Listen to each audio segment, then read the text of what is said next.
ప్రభుత్వ జీవోలని ధిక్కరిస్తాను, 22 అడుగుల ఉద్యమ తెలంగాణ తల్లి ప్రతిష్టాపనకి భూమి పూజ చేస్తున్నానని చెప్పి ప్రకటించి మరి చేశారు బీఆర్ఎస్ ఎమ్మెల్సీ కల్వకుంట్ల కవిత. ఇప్పుడు కవిత ఒక సవాల్ విసిరినట్టు ఏంటయ్యా అంటే, ఇప్పటికి ఆల్రెడీ తెలంగాణ తల్లి విగ్రహాన్ని ఇంతకుముందు వాళ్ళు తయారు చేసి పెడితే ఆ విగ్రహాన్ని మార్చేసి బీఆర్ఎస్ పెట్టినటువంటి విగ్రహాన్ని మార్చేసి సర్వాభరణ భూషిత అయినటువంటి విగ్రహాన్ని పక్కన పెట్టి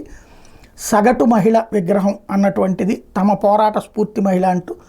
ఒక విగ్రహాన్ని రేవంత్ తీసుకుని వస్తే ఆ విగ్రహంలో కళ లేదు, కేవలం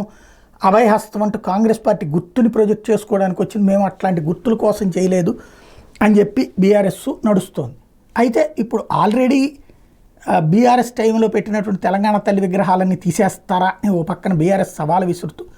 రెండో పక్కన కవిత ఇట్లా ఏకంగా 22 అడుగుల విగ్రహం దగ్గరికి వచ్చినప్పుడు మరి రేవంత్ సర్కార్ కట్టనిస్తుందా లేదా చూడాలి.